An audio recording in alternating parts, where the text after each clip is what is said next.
Have you ever heard of the English roses? Here's what they are not.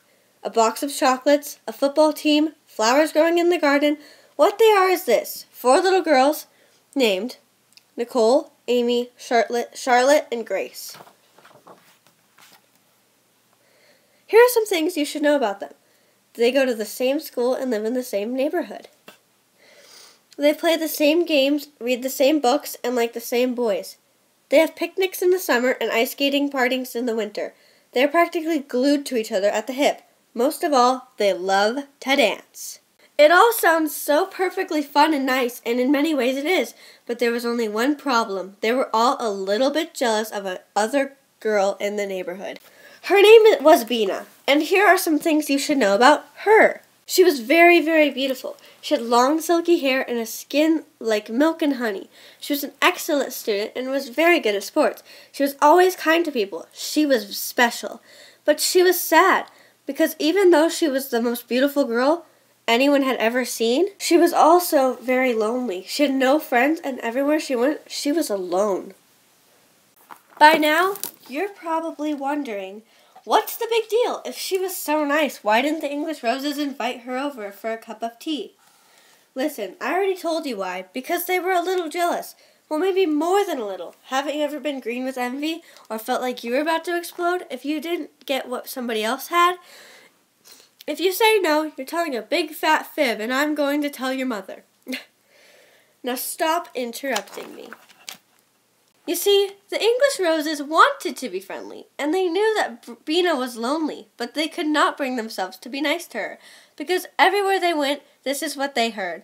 What a beauty she is! She shines like a star. That Bina is something else. When Nicole, Amy, and Charlotte and Grace heard people speak this way about Bina, they always felt like they were going to be sick. This is what they would say. How could anyone be so perfect? No one ever says that about us. Let's pretend we don't see her when she walks by. Let's push her into a lake. No way, Nicole. And that's what they did. No, silly, not the lake part, the pretending not to see her part. And so time went on. The English roses continued to have fun with each other, while Bina remained alone. One night, when all the girls were having a sleepover party at Nicole's house, her mother peeked her head around the corner and said, "Girls, do you mind if I come in and have a chat with all of you?" "Don't worry, Mom. We're going to bed real soon," said Nicole. "Just let us finish our pillow fight, please." "That's not why I came in here," her mother replied. "I want to talk to you about Bina. She lives down the street. She goes to your school. She likes to do the same things you do. And yet you never invite her over or make any effort to be friendly with her or to be her friends." There was a very, very long pause. The English roses looked around the room at one another. And of course, Amy was the first one to speak. "We think that she thinks she's God's gift to creation just because she's so beautiful." "It's not that we don't like her, Mom," said Nicole. "It's just that she's probably stuck up. Pretty girls usually are." Nicole's mother thought about this for a moment. And then she said, "I think you girls are being unfair. She looks like she could really use a friend, and you haven't even had a conversation with her. How do you know what kind of person she is? How would you like it if people decided whether they were going to be nice to you based on how you look?" The girls knew she had a point, but they didn't want to say it. Suddenly, they didn't feel like having a pillow fight. "Please think about what I've said Nicole's mother. And she stood up and kissed them all good night. "Good night, girls. Good night." When her mother was gone, Nicole turned out the light. After she turned out the light, the girls laid awake in the dark for quite a while thinking about what Nicole's mother had said.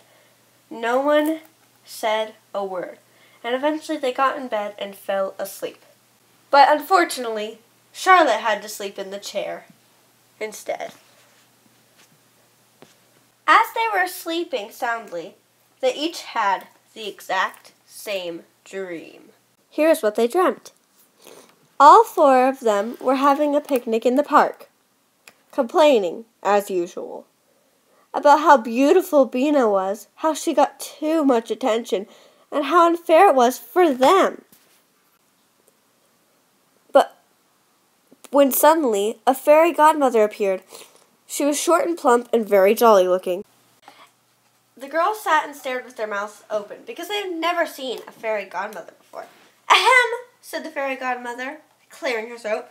"Now where was I? Oh yes, I couldn't help but overhear your conversation.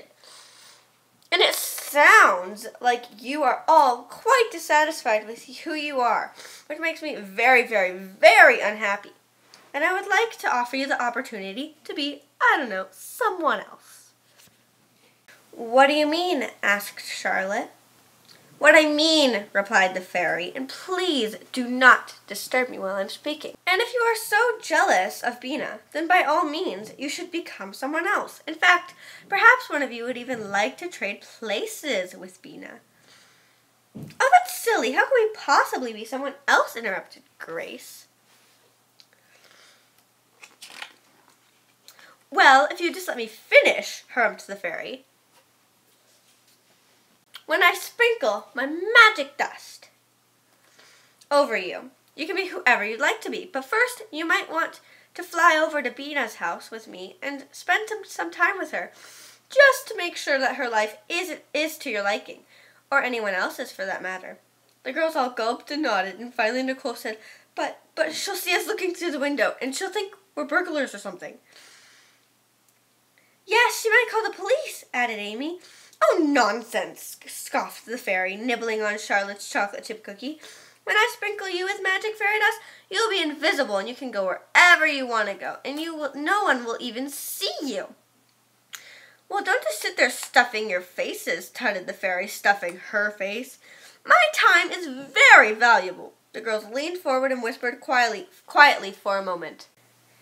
They decided that even though the fairy took all their cookies without asking, she seemed rather harmless. And anyway, they couldn't turn down the chance to spy on Bina without her knowing they were there. So they asked to be sprinkled with fairy dust, and off they flew to Bina's house. Suddenly, they found themselves standing around in Bina's kitchen.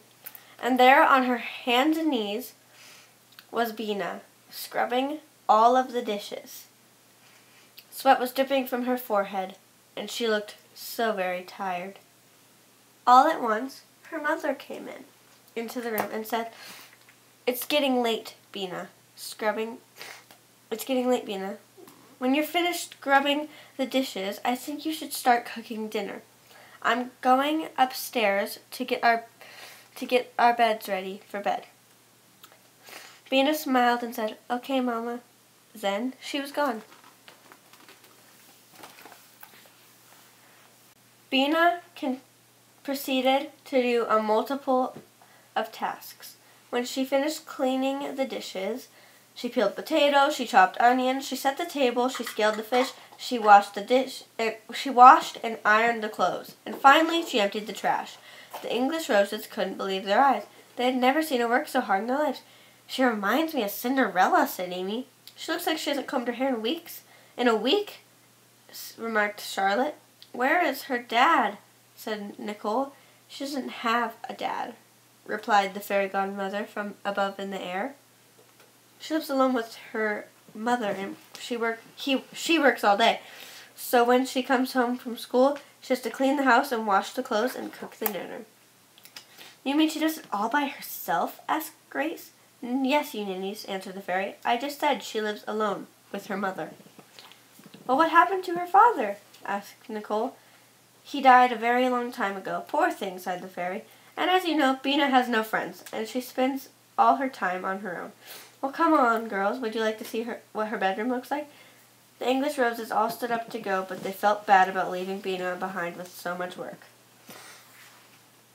And off they went up the stairs to see Bina's bedroom, leaving Bina all alone to do the work. The girls peered into the room right before they walked in, just to get a little idea of what it would look like. The girls were definitely not prepared for what they saw. A simple room with a simple bed, a chest of drawers, a shelf of books, and there was, of course, one doll. But only one. Can you believe it? Well, you'd better, because I'm telling you. There was one picture in a frame on the bedside table, and all the girls gathered around it to see who was in the picture. In the picture, it was an amazingly beautiful photograph of Bina's father. Nicole's eyes began to fill with tears. I feel so bad, she said. It must be awful not to have a father around. She must feel terribly lonely without him, said Charlotte. And we haven't been very nice to her at all. Well, what do you say? Interrupted the fairy godmother. Anyone want to trade places? There was a very, very long silent pause. All the English roses stared at one another. It was so quiet you could hear a pin drop. I think we've made a terrible mistake, said Grace. I can't imagine living out with my dad. I don't want to do so many chores, said Amy. And I don't know the first thing about cooking, said Nicole. Well, is there anyone else you'd like to be? Asked the fairy godmother. Perhaps in another neighborhood. Or even another country. Or a state. Or even, I'm sure I could arrange it for you. Please just let us go home to our own cozy beds and our families whom we love, begged Nicole. Yes, we want to go home, cried the rest of the girls. Suit yourself, said the fairy, but in the future you might think twice before grumbling that someone else has a better life than you. As I said before, I'm a very busy woman. In the blink of an eye, the English roses were back in bed, fast asleep. When morning came, the girls awoke, relieved to find that they were still themselves. Nicole quickly turned on the light and woke up because she did not like the dream. It was quite weird.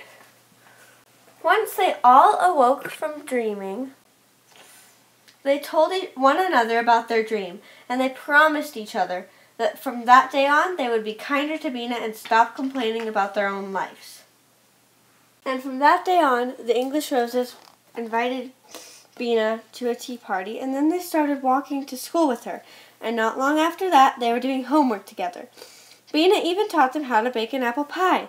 They soon found out that she was very likable indeed.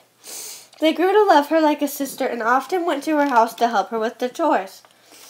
Time went by, and soon everywhere the English roses went, Bina went with them. And you're not going to believe this, but people in the neighborhood started talking about them. And this is what they said. Those English roses are very special. What beautiful girls. They'll grow up to be incredible women one day, together. And you know what? They did. If you don't believe me, then go and find out for yourself. I didn't make this up. And that's the tale of the 5 English roses. Fine.